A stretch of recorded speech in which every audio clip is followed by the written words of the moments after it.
Bienvenue au 7e volet de notre enquête « Dieu envoie-t-il des esprits menteurs ?» Nous avions vu lors de notre dernière session ensemble que pour bien comprendre 1 Roi 22, il faut bien comprendre la prophétie hébraïque. Nous avons d'ailleurs vu auparavant que le but d'une prophétie, c'est de provoquer une réponse. Le but, ce n'est pas de dire ce que je vais faire, mais c'est de dire je vais faire ceci si tu ne réponds pas comme je le désire. Et Dieu désire toujours que l'homme parvienne à son salut. D'accord? Nous avons aussi vu que il fallait comprendre ce passage de 1 Roi 22, cette vision de Michée, comme la vision d'une cour céleste qui est une parodie de la vision de la cour royale. Nous l'avions vu dans notre petit tableau que je reprends rapidement. Nous avons ici la cour du roi Achab avec ses 400 prophètes dirigés par le chef Sédécias. Et ensuite, nous avons ici la cour céleste. Et nous avons dit que c'est une vision sarcastique. On reviendra tout de suite là-dessus. Mais en fait, la vision, le message de Michée est ceci.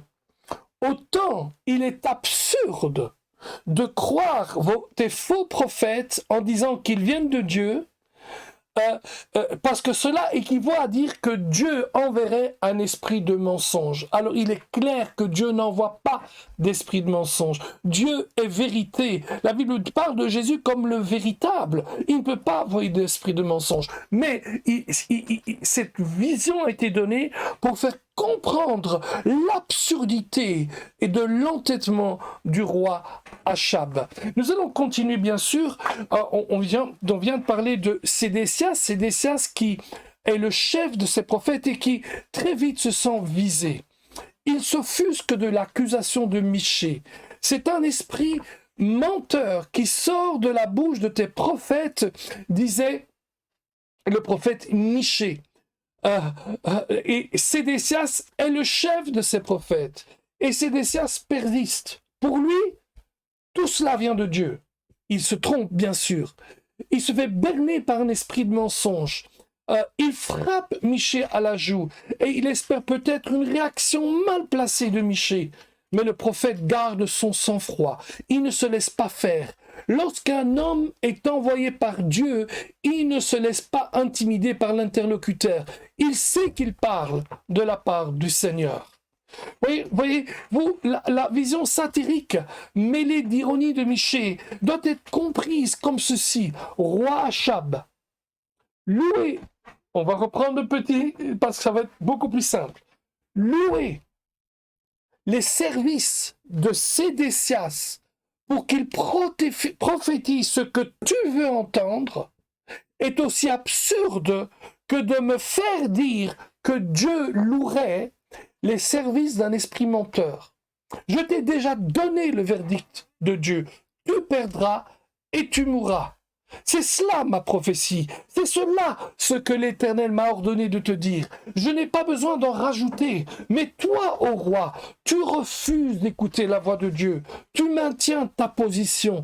Tu te laisses entraîner dans le mensonge de ces faux prophètes. Ainsi, pour te reprendre, je t'ai donné une image, une illustration de ce que tu es en train de faire, de ce que tu désires que moi je fasse. Mais cela aussi, tu ne veux pas l'entendre. Tu préfères écouter tes prophètes. Remarquez que jamais Michée reconnaîtra ces prophètes comme étant les prophètes de Dieu. Ce sont les prophètes du roi. Or, écouter les prophètes prétendant venir de Dieu équivaut à écouter un esprit menteur. Pire, écouter ces prophètes prétendant venir de Dieu et qui professent des mensonges équivaudra à dire que Dieu lui-même, le Saint d'Israël, envoie des esprits menteurs. Et cela, ce n'est pas correct. Achab ne peut pas comprendre le message. On ne peut pas être plus clair. L'Éternel a prononcé du mal contre toi, au verset 23. Mais cela va encore plus loin, car Achab ne peut pas accuser Dieu de le tromper. Non, le Seigneur lui dit clairement que celui qui le trompe, ce n'est pas lui, mais ce sont ses prophètes. Le mensonge vient de la bouche de ses prophètes. Et si tu veux faire croire que cela vient de la bouche de Dieu, il faudra alors que tu dises à tous que c'est Dieu qui a chargé un esprit menteur de te mentir. C'est là un vrai bras de fer entre Achab et Dieu. Car en fait, il comprend qu'il va mourir et il lui faut se persuader que c'est le Seigneur qui a tort. Toutefois, c'est tout le contraire. Achab refuse de répondre positivement aux avertissements de Dieu. Rappelez-vous, la prophétie, c'est pour obtenir une réponse. D'ailleurs, quelque part, il y croit. Et donc, pour éviter de mourir, il va entrer lui-même dans le jeu et essayer de tromper les autres en changeant de vêtements pour que l'on ne le reconnaisse pas. Ce qui montre bien qu'Achab a passé le point de ne plus être raisonnable, de ne plus se laisser persuader par Dieu. Pire, il va fermer la bouche de Dieu, il va censurer Dieu, il va l'empêcher de parler. Achab ne tient pas à donner de réponse favorable à Dieu, et pour ça, il va boucher la bouche de Dieu. Comment fait-il? En emprisonnant Michée, avec pour tout seul repas, du pain et de l'eau. Mes amis, la confrontation est à son apogée. Il est clair qu'Achab ne reviendra pas sur sa décision. Il est obtus, il a fermé son cœur, et la parole, il préfère se berner dans les mensonges de l'ennemi. Ah là! Alors que Dieu ne désire qu'une chose, qu'il se repente et écoute le Seigneur. Voyez-vous, la vision ne consistait pas à dire que Dieu envoie un esprit menteur dans la cour royale, La prophétie de Dieu était claire. Si Achab part en bataille, il va mourir. Comme le roi refuse ce scénario, il réclame autre chose. Comme si le prophète de Dieu pouvait prophétiser à la guise du roi. Alors Dieu répond à la demande arrogante du roi en adressant une vision satirique dans laquelle le Seigneur montre que les prophéties à la demande pour plaire au roi équivalent à Dieu qui ferait appel à des esprits menteurs. C'est absurde. Dieu n'est pas un homme pour mentir.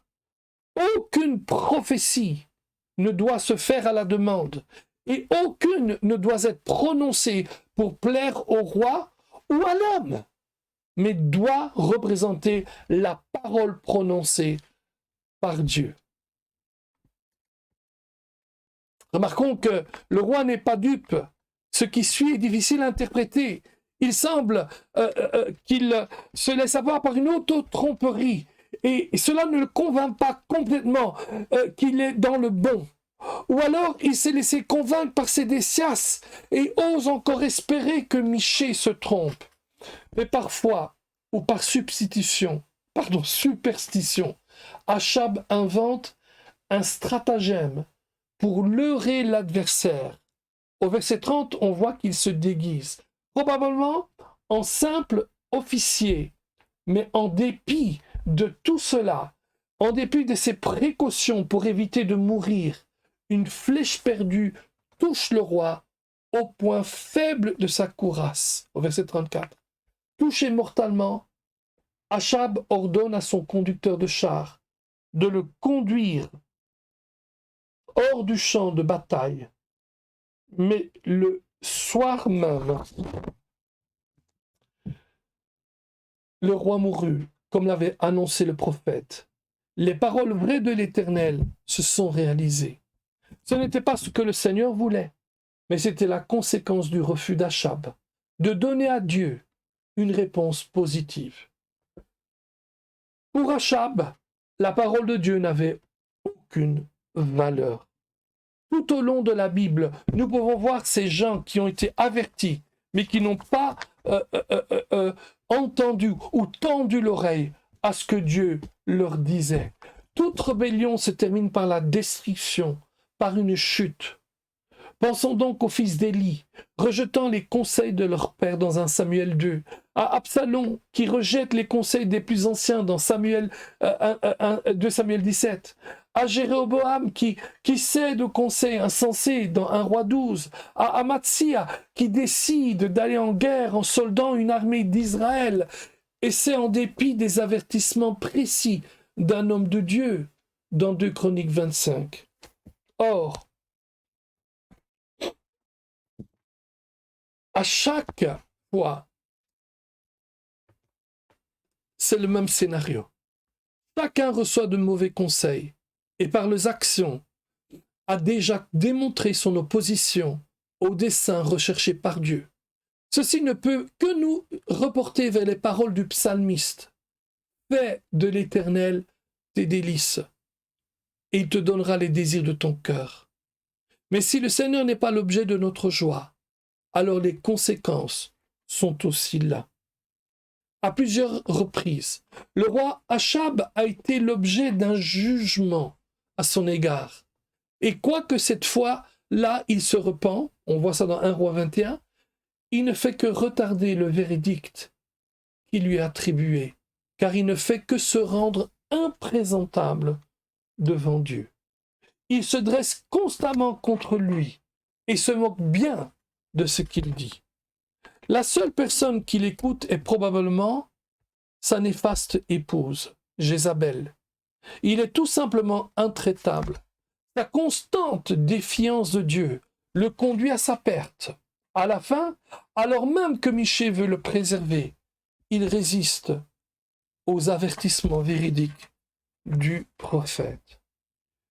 Nous voulons vous donner quelques clés pour bien comprendre cette vision, mais avant tout, je vais vous donner quelques principes de l'interprétation des textes de l'Ancien Testament et notamment des récits de l'Ancien Testament. Pour ça, je vais prendre 10 points que je vais mettre directement ici devant vous, mais on ne va pas voir les 10 points, on va s'attarder sur 3, 4 ou 5 points.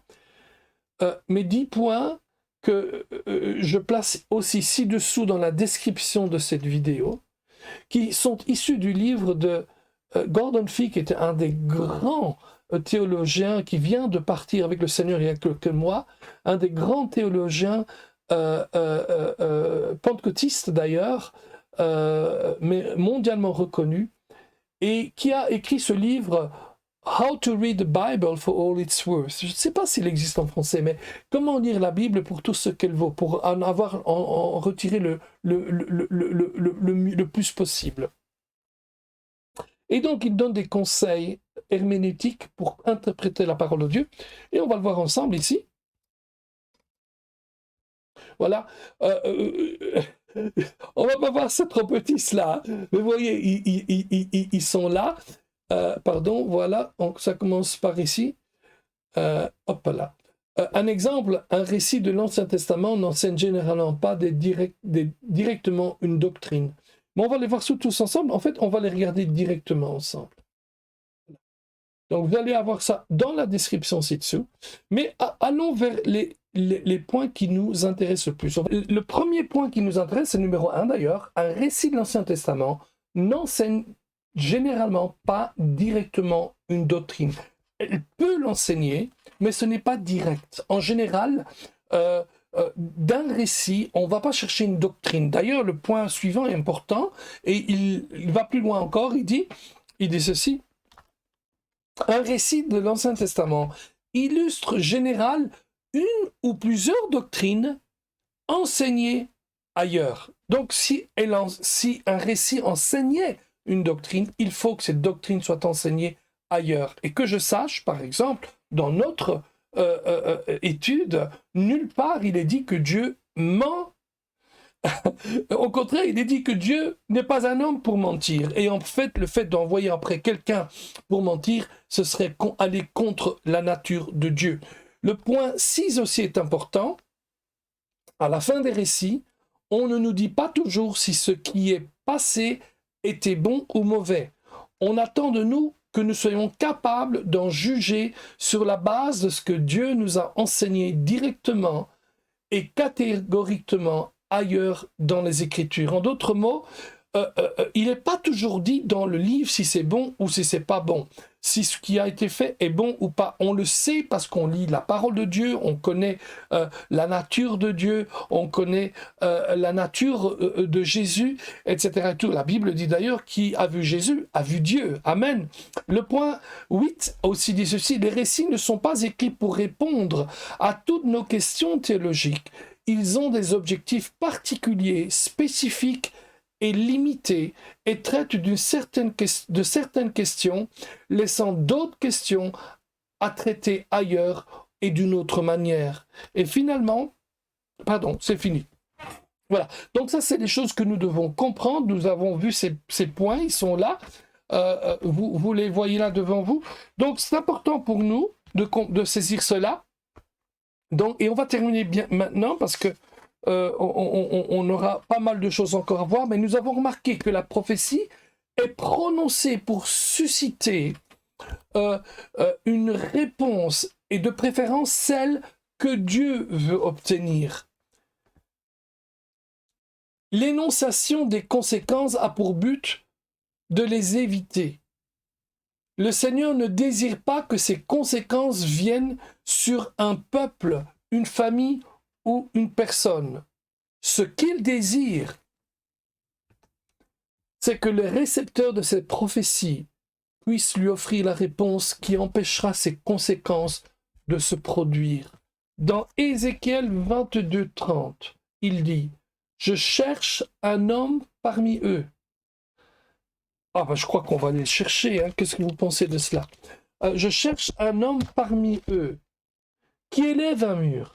On va vite le chercher. Ézéchiel, voilà, je l'ai devant moi ici. 22. Je sais que vous connaissez bien parce qu'il parle de l'homme sur la brèche, mais c'est bon de le lire ensemble. Voilà. Voilà ce qu'il dit. Je cherche un homme, je cherche parmi eux quelqu'un qui construise un mur, qui se tienne à la brèche devant moi en faveur du pays, pour que je ne le détruise pas, mais je n'en trouve point. Remarquez que ce passage est le vrai cri de Dieu. C'est le cœur de Dieu pour toute prophétie. Avertir pour éviter. Je cherche un homme pour ne pas détruire. Et lorsque les gens apportent la bonne réponse, celle que Dieu attendait, une repentance du cœur, Dieu n'a aucun problème à se repentir du mal qu'il avait projeté. Amen. La question se pose à savoir comment entendre la voix de Dieu quand tant de voix conflictuelles prétendent parler au nom de Dieu. C'est à la lumière de ce dilemme qu'il faut lire ce passage. Comment appliquer la vision de Michée? Maintenant, nous l'avons compris, c'est une vision sarcastique. Elle présente quelque chose de sarcastique, quelque chose, un surréalisme, si vous voulez, une parodie de la cour royale projetée dans les cieux. Mais maintenant, on doit trouver des applications, on va essayer de comprendre pour la mettre en pratique dans notre vie. Comment appliquer la vision de Michée? Le message est maintenant clair. Ce qui se passe dans la vision de Michée est une parodie de ce qui se passe dans la cour royale du roi, Achab. Mais quelles sont les différentes applications que nous pouvons tirer de ce passage si impressionnant? Alors nous allons proposer plusieurs applications lors de notre prochain volet qui sera lundi soir, le 2 janvier. Waouh! Je m'attends encore à de grandes révélations ensemble. Soyez bénis et on se voit lundi soir. Sois bénis. Amen.